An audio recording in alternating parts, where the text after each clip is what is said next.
dessa massa anímica do orbe, porque ele fala que gradativamente estamos tendo consciência de nós mesmos. Ainda não temos essa completa consciência de nós mesmos. Então, por isso, eles consideram que ainda não somos completamente individualizados. Lembrando que quando ele fala essa questão da individualização, ele está se referindo mesmo a isso de sair dessa massa anímica, desse igual, dessa energia, e passar a fazer uma criação de corpos sutis, de perispírito, racionalização, consciência e tudo isso, né? É a evolução mesmo, de onde sai para onde a gente está indo. Aí agora ele começa a falar, então, muito interessantemente, do instinto, que ele coloca que, por vezes, o instinto se sobrepõe à racionalidade. E o homem, através de suas atitudes, age como fera muitas vezes. Quantas vezes eu não reajo por instinto, né? Várias vezes. E aí ele fala que estamos ainda em lenta transição. A rigor, nos encontramos mais próximos do que éramos... nos encontramos mais próximos do que éramos, do que precisamos vir a ser. Então, estamos caminhando, mas estamos muito mais próximos da irracionalidade ou do instinto do que, na verdade, da racionalização, né?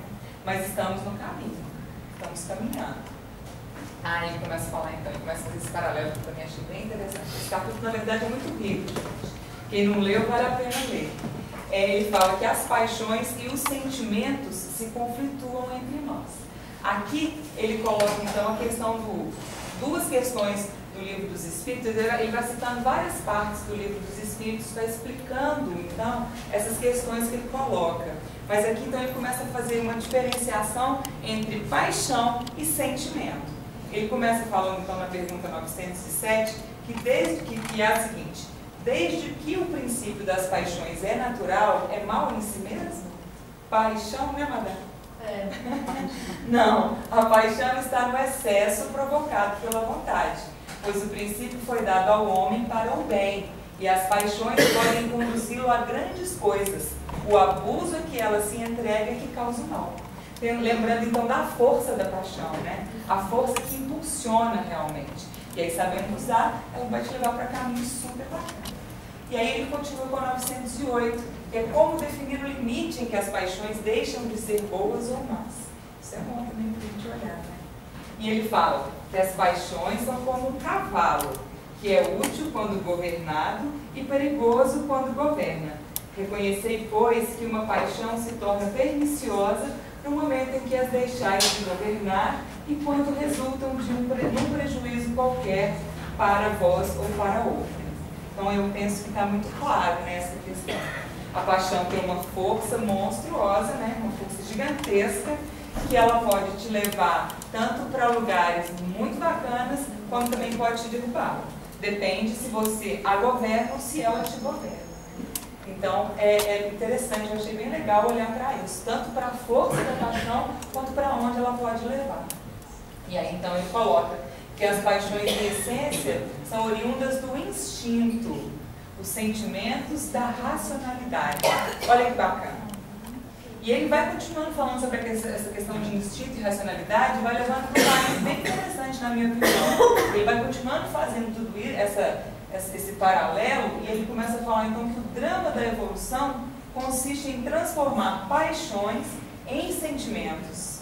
Sublimar as paixões agindo racionalmente de acordo com a vontade de Deus deveria ser a meta de todos nós, né? Se não consciente, inconscientemente. Mas eu achei muito legal isso, dele colocar essa questão da paixão, sabe? Sublimar a paixão e transformar ela em sentimento. Tirá-la do lugar de instinto e passá-la para o lugar da racionalidade. Não é? Eu penso que não é fácil, não. Mas é possível, não é? E ele então começa a falar agora da resposta 75. Eu estou lendo muito rápido, gente. Vocês querem comentar alguma coisa? Desculpa, eu estou aqui falando blá blá blá. Você está falando depressa demais, calma. Desculpa, gente. Antes ela fala assim, respira. Vocês gostariam de comentar alguma coisa? Estou muito rápida, vocês querem que eu volte? Tá dando para entender? Desculpa, viu, gente? Eu estou um pouquinho fora do prumo. Então, ele começa a falar, então, da resposta da pergunta 75, também do Livro dos Espíritos. O instinto pode também conduzir ao bem. ele nos guia quase sempre e às vezes mais seguramente que a razão. Ele nunca se engana. Olha que bacana que ele falou do instinto agora. O instinto ele é seguro do que ele está fazendo, não é? Ele é, na verdade, instantâneo. Ele vai, ele simplesmente age, reage. E aí, então, eu achei bem legal ele colocar isso, porque muitas vezes eu vejo o instinto como algo que eu tenho que eliminar de mim, porque eu não tenho controle sobre ele. De repente, eu já reagi, né, em alguma situação. E, de repente, ele fala que o instinto ele nunca se engana. Eu fiquei pensando que, na verdade, isso provavelmente aconteça porque o instinto não passa pelas pegadinhas do ego, né? Ele simplesmente acontece. Ele vai, ele não passa pela mente. Eu não tenho tempo de justificar, de explicar, de me enganar. Simplesmente ele acontece, né? Então, realmente, o engano é muito menor. Mas é muito difícil, né? Quando você falou aí agora, eu pensei que, por exemplo, se a minha mão está queimando, instintivamente eu tiro ela do fogo. E aí é o meu instinto ali usando para o bem, né? Me avisando. Agora, é difícil, porque se eu tenho que... Se eu também não posso me deixar guiada pelo instinto, eu vou ter que analisar. Na hora que eu analisei, eu saí da resposta instintiva. Mas depois ele vai falar mais pra frente que, na verdade, o instinto é a inteligência de forma primitiva. Então, na verdade, eu entendo que com o passar da evolução, com o passar do tempo, vamos conseguir, então, colocar o instinto da forma perfeita que ele deveria ser usado, entendeu? Ainda não temos condição para isso, eu não tenho, né? Ainda não consigo isso, mas eu penso que esse é o caminho, né? Estamos começando a evolução, ele fala lá atrás que estamos mais perto do que éramos, do que precisamos ser. Pode falar. Eu queria falar também com a verdade, que às vezes a gente tem um instinto intuitivo, né? Você tem quando você está aberto, né, às vezes o instinto te dá aquela intuição e você duvida, aí de repente você... Já foi para a cabeça, acabou. Aí já perdeu. Foi pro ego, né? Aí passou, perdeu o bonde, né? Não teve jeito. É isso mesmo. Aí ele coloca, então, tá vendo? No espírito perfeito, instinto e inteligência se confundem. Viu? Que bacana? Só que eu estou longe da perfeição. Não é? O instinto se manifesta em estado de inconsciência, absoluta ou relativa. A inteligência no estado de consciência, parcial ou total. Né? Então, eu passei pelas duas situações. Na inconsciência absoluta ou relativa, às vezes eu não tenho realmente noção do que tem dentro de mim, e o instinto toma conta, e às vezes eu estou na consciência parcial, porque total também eu ainda não consigo, né? Ainda. Mas o caminho ele é certo. E aí o Kardec fala que o instinto é uma inteligência rudimentar, que difere da inteligência propriamente dita, por serem quase sempre espontâneas as suas manifestações, enquanto as daquela, né, as da inteligência, são resultado de apreciações de uma deliberação. Fico ali pensando, analisando, para tomar a minha decisão, a minha atitude. Né? Então, realmente, as duas coisas precisam estar muito bem tranquilas, harmonizadas dentro de mim. E aí ele fala, portanto, não erramos se dissermos que instinto é a inteligência em estado natural. Olha que bacana. Legal demais, eu achei isso. Nunca tinha pensado por esse lado. Né? O espírito evolui intelectualmente, adquire a faculdade de racionalizar e de escolher, para que mais tarde a sua vontade seja a expressão da vontade do Criador, com a qual deve se identificar. A evolução é um retorno à origem. Esse capítulo fala o tempo todo que é isso, o caminho de evolução ele é certo, gente. Ele acontece, independente, começa lá atrás quando ele fala, quando eu estou ainda no princípio espiritual, eu vou tendo encarnações e encarnações para que eu possa ir evoluindo. Isso é intrínseco do homem, é lei, entendeu? Evolução, eu vou evoluir, é lei do progresso, ela vai acontecer, é fato. E ele então agora, nesse momento, ele passa para a próxima pergunta, para a próxima frase da resposta da pergunta 600. Vocês queriam comentar alguma coisa sobre o que eu falei até agora? Não? Respirei mais, Amada? Estou mais... Agora também. Bom, obrigada. Qualquer coisa vocês me falam. É a consciência, a frase é a consciência de si mesmo que constitui o atributo principal do espírito. Se o princípio espiritual ou inteligência, aqui ele já chama o princípio espiritual de inteligência. Lá atrás ele falava só de princípio espiritual, aqui então a gente já caminhou um pouquinho, né? Não passa de princípio. Se não passasse de princípio, equivaleria a não consciência e, portanto, não existência. Então eu entendi que se esse princípio espiritual ele não tivesse um caminho evolutivo, um lugar para onde ir, não existiria, não tinha existência, né? Não teria porquê isso tudo acontecer, não teria motivo para tudo isso. Ele coloca que Deus criou-nos, como a tudo mais no universo, sujeitos à lei do progresso. O aperfeiçoamento é que dá sentido à vida. Daí surge o imperativo da reencarnação, que funciona para todos os seres em todos os níveis. É uma bênção reencarnar, na verdade, né? Não é um castigo, como às vezes a gente pensa. É uma bênção, na verdade. É um motivo, é o motivo para o qual existimos, evoluir.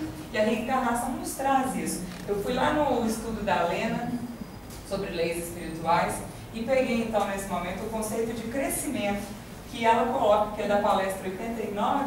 A única coisa que dá significado à vida é o crescimento contínuo. E ele fala isso, né? Que é isso que dá significado. A existência, ela está aí por causa disso. Porque a gente deve evoluir, porque a gente deve crescer. E fomos feitos para isso, na verdade. Eu entendi depois que eu li esse capítulo. Fomos feitos para evoluir, para crescer. A reencarnação é lei universal para todas as coisas e para todos os seres. Sem a multiplicidade da existência, através das metamorfoses que sofre, nada lograria se aprimorar. E, no entanto, a própria matéria se aprimora. Por si só, ela se aprimora. Né? Aí ele repete, ele fala bastante disso, gente. Sem a reencarnação e a existência das mais diversas dimensões espirituais, a vida, em seu inegável processo de expansão e aperfeiçoamento, não se explica. Ele fala isso várias vezes, ele vai batendo nessa tecla da questão da reencarnação, o quanto é importante, da evolução, que é isso que dá sentido à vida mesmo, o crescimento que dá sentido à vida. E aí então ele começa a falar que fomos criados simples e ignorantes, todavia, por assim dizer, somos filhos da complexidade cósmica, adorei isso? Filhos da complexidade cósmica.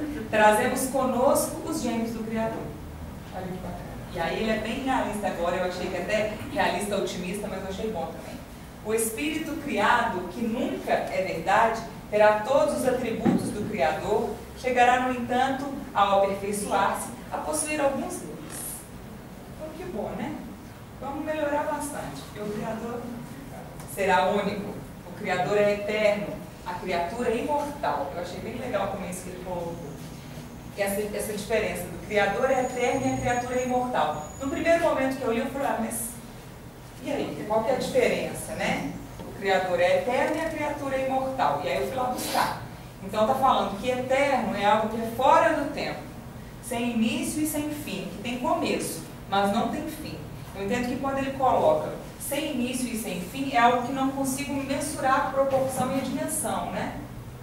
E quando ele coloca tem começo, mas não tem fim, é algo que começou em algum momento, mas não tem fim, não vai acabar, né? Diferentemente do imortal, que não está sujeito à morte, simplesmente não está sujeito à morte. É diferente do que é eterno. E aí, então ele coloca isso sobre o Criador e a criatura. Ele continua falando sobre Deus e ele coloca, Deus é o incriado. A criatura passou a existir em um determinado momento. E aí ele está já terminando o capítulo falando então dessa questão, que somos, a grosso modo, embriões da inteligência. Ele coloca pintainhos começando a romper a casca do ovo em que estão sendo gerados. Então a gente está começando a romper a casca desse ovo que nos envolve, né? Bem no comecinho. Espiritualmente, através do conhecimento que a doutrina dos Espíritos nos enseja, estamos principiando por destacar-nos da massa, que infelizmente ainda não sabe pensar por si mesma, cogitando o futuro grandioso que nos aguarda. Então, duas coisas eu achei muito interessantes nesse capítulo. Essa compreensão e essa completude sobre a importância da reencarnação E o principal motivo para que eu esteja aqui é realmente a minha evolução, assim como todos vocês, queiram alguns ou não, é para isso que viemos. E também a questão que eu achei bem interessante, que ele coloca o lugar que a gente está, né? Estamos começando, estamos apenas no começo, somos ainda um lugar de terceira dimensão, né? Tantas outras dimensões temos para percorrer, tantas outras encarnações, não é? Muitas moradas, isso mesmo. E então, assim, essa compreensão da amplitude, da amplidão, né?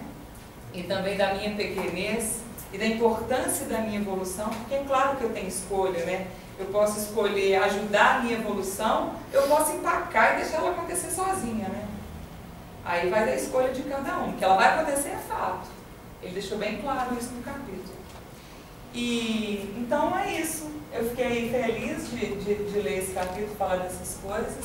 Alguém quer colocar alguma coisa, gente? O capítulo termina por aqui. No próximo capítulo ele continua falando da resposta da questão 600, e aí ele fala então sobre a última frase. Mas esse capítulo 13 ele fala só dessas duas frases. Alguém? Não? Anderson? Não? Então é isso, gente. Muito obrigada, espero que vocês tenham entendido. Quando eu li a primeira vez, eu falei, meu Deus do céu, eu estava vindo conversando, a Simone apresentou uma conversa de comadre, agora cai para mim falando sobre esse monte de coisa. Mas foi bom, gostei demais do capítulo. E é isso. Gratidão, muita gratidão. Agora a Thaisinha vai fazer o dela, né? E é isso então. Obrigada, gente. Obrigada a você.